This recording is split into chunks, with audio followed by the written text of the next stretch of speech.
بسم الله الرحمن الرحيم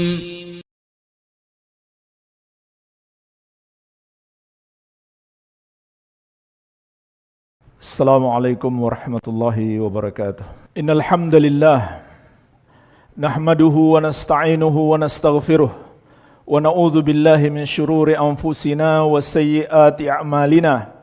من يهده الله فلا مضل له ومن يضلل فلا هادي له.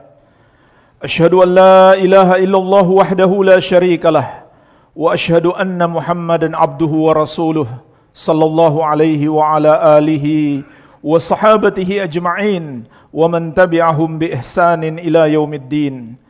يا أيها الذين آمنوا اتقوا الله حق تقاته ولا تموتن إلا وأنتم مسلمون. يا أيها الناس اتقوا ربكم الذي خلقكم من نفس واحدة وخلق منها زوجها وبث منهما رجالا كثيرا ونساء واتقوا الله الذي تساءلون به والأرحام إن الله كان عليكم رقيبا. يا أيها الذين آمنوا اتقوا الله وقولوا قولا سديدا يصلح لكم أعمالكم ويغفر لكم ذنوبكم ومن يطع الله ورسوله فقد فاز فوزا عظيما. أما بعد فإخواني في الدين, kaum muslimin jamaah salat Jumat yang saya cintai dan saya muliakan, rahimani wa rahimakumullah. Semoga Allah Subhanahu wa taala senantiasa mencurahkan rahmatnya kepada kita sekalian. Sesungguhnya Nabi kita yang mulia, Nabi Muhammad sallallahu alaihi wasallam, Nabi yang sangat penyayang kepada kita, telah mengabarkan kepada kita akan datang satu kaum ahli ibadah. Akan muncul kelak suatu kaum yang sangat rajin beribadah. Saking hebatnya ibadah mereka, jemaah sekalian, mereka bisa mengalahkan para sahabat Nabi Muhammad sallallahu alaihi wa ala alihi wasallam. Sahabat Nabi Muhammad sallallahu alaihi wasallam yang telah Allah ridhoi dan telah Allah jamin masuk surga. Ternyata Nabi sallallahu alaihi wasallam mengabarkan akan datang satu kaum yang bisa mengalahkan ibadah mereka. Tapi mengalahkan di sini hanya dari segi kuantitasnya, jumlahnya. Adapun dari segi kualitas, maka umat-umat setelah para sahabat tidak mungkin mengalahkan para sahabat. Tapi dari segi kuantitas, Rasulullah sallallahu alaihi wasallam mengatakan, yakhruju qaumun yaqra'unal Qur'an laisa qira'atukum ila qira'atihim bi syai' wala salatukum ila salatihim bi syai' wala siyamukum ila siyamihim bi syai'. Akan ada satu kaum kelak yang membaca Al-Quran. Bacaan kalian, wahai para sahabatku, tidak ada apa-apanya dibandingkan bacaan mereka. Solat kalian tidak ada apa-apanya dibandingkan solat mereka. Dan puasa kalian tidak ada apa-apanya dibandingkan puasa mereka. Dalam riwayat yang lain, tahkiruna solatakum ila solatihim wa siyamakum ila siyamihim. Kalian wahai para sahabatku akan menganggap remeh solat kalian jika kalian bandingkan dengan solat mereka, dan puasa kalian jika kalian bandingkan dengan puasa mereka. Subhanallah jemaah sekalian, betapa hebatnya kaum ini dari segi rajinnya mereka beribadah. Bersamaan dengan itu jemaah sekalian, perhatikanlah Rasulullah sallallahu alaihi wasallam mengatakan tentang mereka, kilabun nar syarru qatla tahta adimis sama. Mereka adalah anjing-anjing neraka. Mereka adalah seburuk-buruk makhluk yang terbunuh di bawah kolong langit. Perhatikan jemaah sekalian, jangan tertipu dengan banyaknya ibadah. Jangan tertipu dengan seruan-seruan yang kelihatannya islami. Dalam hadis yang lain Nabi sallallahu alaihi wasallam mengatakan tentang mereka, hudatsa'u asnan sufahaul ahlam, yaquluna min khairi qaulil bariyah yamrukuna minal Islam kama yamruku sahmu minar ramiyah wala yujawizu imanuhum hanajirahum. Mereka adalah anak-anak muda, kebanyakan masih muda. Akal-akal mereka pendek, tidak memikirkan jauh ke depan akibat dari perbuatan mereka, mengikuti emosi kemarahan mereka. Akal mereka pendek. Tapi kata Nabi SAW, yaquluna min khairi qaulil bariyah. Mereka berbicara dari ucapan sebaik-baik makhluk. Maksudnya, ucapan-ucapan Islami yang mereka keluarkan. Umur mereka kebanyakan masih muda, akal mereka pendek, emosi yang mereka kedepankan, tapi seruan mereka Islami. Yamruku minal Islam kama yamruku sahmu minar ramiyah. Padahal kata Nabi SAW, mereka keluar dari Islam. Mereka tidak lagi mengikuti ajaran Islam seperti anak panah yang menembus buruannya. Dan iman mereka, dalam riwayat yang lain, bacaan Quran mereka itu tidak melampaui kerongkongan mereka. Betul mereka rajin baca Quran, tapi mereka tidak ngerti apa yang mereka baca. Mereka mengamalkan agama sesuai dengan hawa nafsu mereka, tidak mengikuti jalan para sahabat Rasulullah SAW. Subhanallah jemaah sekalian, ahli ibadah punya seruan-seruan Islami. Ayo tegakkan syariat, ayo dirikan negara Islam, ayo tegakkan Islam. Itu seruan-seruan mereka. Tapi Rasulullah SAW mengatakan mereka adalah anjing-anjing neraka, seburuk-buruknya bangkai yang terbunuh di bawah kolong langit. Siapa mereka itu jemaah sekalian? Kaum Khawarij. Dan Nabi SAW mengabarkan kepada kita, mereka akan terus ada sampai barisan terakhir mereka akan bergabung bersama Dajjal. Jadi hati-hatilah jemaah sekalian. Ini peringatan Nabi SAW. Jangan kita menilai orang itu hanya karena dia rajin baca Quran atau hafal Quran, rajin sholat, rajin puasa, seruannya Islami, kata-katanya selalu keluar ayat dan hadis. Itu bukan sebuah jaminan kebenaran. Apa jaminan kebenaran? Kalau dia mengikuti jalan Rasulullah SAW dan para sahabat radhiyallahu taala anhum ajmain. Ini jaminan kebenaran. Lalu apa jemaah sekalian pangkal kesesatan kaum Khawarij itu? Nomor satu adalah pengkafiran terhadap kaum muslimin. Mereka mengkafirkan orang muslim yang melakukan dosa besar. Dosa besar itu sangat tercela. Tapi jemaah sekalian, dosa besar tidak menyebabkan pelakunya itu kafir, murtad, keluar dari Islam. Yang menyebabkan orang itu kafir, keluar dari Islam adalah dosa terbesar, yaitu kesyirikan dan kekufuran. Dan mereka juga salah memahami. Sebagian dosa besar mereka anggap sebagai dosa kekafiran. Dan jemaah sekalian, kalau sudah mengkafirkan, tidak lama lagi penghalalan darah, pengoboman, pembunuhan. Dan itu yang dilakukan oleh kaum Khawarij sejak dulu sampai hari ini. Kenapa mereka tega membunuh seorang polisi muslim? Seperti pernah kejadian di sebuah masjid di kantor polisi. Ada yang datang ikut sholat Jumat tapi membawa bom. Subhanallah. Dia ingin membunuh para polisi. Kenapa? Karena dia menganggap polisi itu adalah antek-antek taugut. Taugut yang dia maksud adalah pemerintah. Dia anggap pemerintah sudah kafir karena tidak berhukum dengan syariat.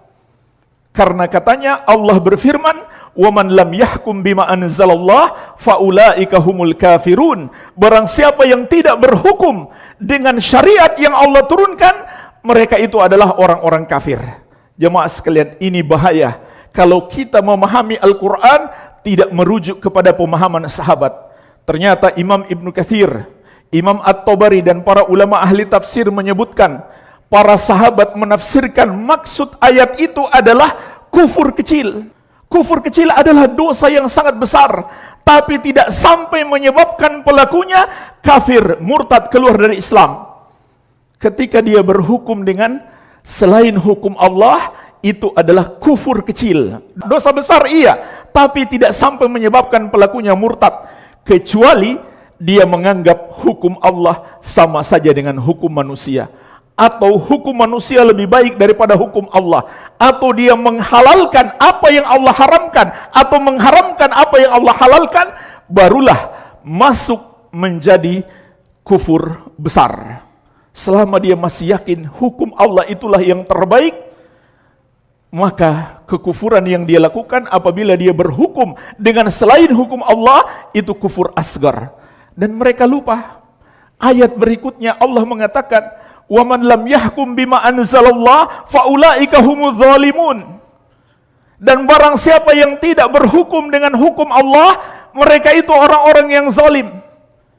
Juga ayat berikutnya, wa man lam yahkum bima anzalallah faulaika humul fasikun. Dan siapa yang tidak berhukum dengan hukum Allah, mereka itu orang fasik.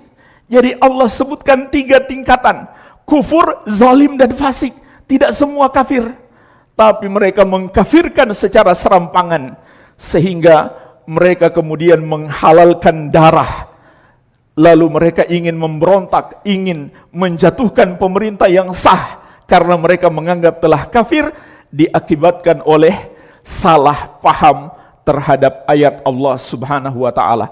Maka jemaah sekalian, Rasulullah sallallahu alaihi wasallam mengingatkan kita, man qala li akhihi ya kafir faqad ba'a biha ahaduhuma. Siapa yang mengatakan kepada seorang muslim, wahai kafir, maka ucapan ini akan kembali kepada salah satu dari keduanya. Kalau saudaranya itu tidak kafir, maka ucapan itu akan kembali kepada orang yang mengucapkannya. Jadi hati-hati jemaah sekalian. Bahkan seorang muslim yang jelas-jelas terjerumus dalam kekafiran sekalipun, tidak otomatis bisa dikafirkan. Ulama sepakat tidak ada perbedaan pendapat. Ada al-uzru bil jahal. Dia diberi uzur karena dia belum tahu. Ini sepakat ulama, tidak ada perbedaan pendapat. Hanya ulama beda pendapat kapan seseorang itu pantas diberi uzur. Seseorang jemaah sekalian diceritakan oleh Nabi SAW, sebelum dia mati dia berwasiat kepada keluarganya, kalau saya mati, bakar jasadku, tumbuk sampai jadi debu, kemudian terbangkan ke angin sampai bertebaran di muka bumi. Kalau Allah mampu menghidupkan aku kembali, maka aku akan diazab dengan azab yang paling pedih. Subhanallah jemaah sekalian, ini ucapan kekufuran. Dia ragu Allah mampu menghidupkan dia kembali. Tapi ternyata setelah dia dibangkitkan oleh Allah kembali menghadap Allah, dan dengan mudahnya Allah hidupkan dia kembali, maka Allah bertanya, kenapa kamu berkata begitu? Dia katakan, karena takut kepadamu ya Allah, maka Allah pun mengampuninya. Ini ucapan kekufuran. Dia ucapkan sebelum mati, tapi ternyata Allah mengampuninya dikarenakan ketidaktahuannya. Bukan karena dia ingin menentang Allah, tapi karena dia belum tahu. Sehingga para ulama mengatakan, seorang muslim yang terjerumus dalam dosa kekafiran sekalipun, tidak otomatis langsung bisa dikafirkan. Oleh karena itu jemaah sekalian, urusan pengkafiran itu urusan para ulama. Serahkan kepada orang-orang berilmu. Tidak setiap orang berhak memvonis kafir seorang muslim, walaupun muslim itu telah terjerumus dalam dosa kekafiran, kecuali dia memvonis dengan ilmu. Wabillahi taufiq. Alhamdulillah. Wassalatu wassalamu ala Rasulillah wa ala alihi wa sahbihi wa man walah. Wala hawla wala quwwata illa billahi, amma ba'd. Kaum muslimin, jamaah salat Jumat yang saya cintai dan saya muliakan, rahimani wa rahimakumullah. Ketahuilah, pengkafiran itu ada 2 macam. Pengkafiran yang tercela dan pengkafiran yang wajib kita lakukan. Pengkafiran yang tercela adalah mengkafirkan seorang muslim.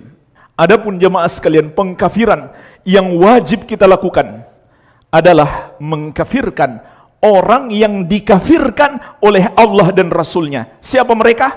Orang-orang kafir, orang-orang yang bukan muslim. Perhatikanlah, Allah dengan tegas mengatakan, innalladzina kafaru min ahlil kitabi wal musyrikina fi nari jahannam khalidina fiha ulaika hum syarrul bariyah. Sesungguhnya orang-orang kafir, siapa mereka? Dua golongan. Yang pertama ahlul kitab, Yahudi dan Nasrani. Yang kedua al-musyrikin, semua orang yang menduakan Allah, yang menyembah kepada selain Allah, walaupun dia masih menyembah Allah, apalagi kalau dia tidak menyembah kepada Allah sama sekali. Allah dengan tegas mengatakan mereka semua kafir. Tempat mereka di neraka jahanam, mereka kekal di dalamnya. Mereka itulah seburuk-buruk makhluk.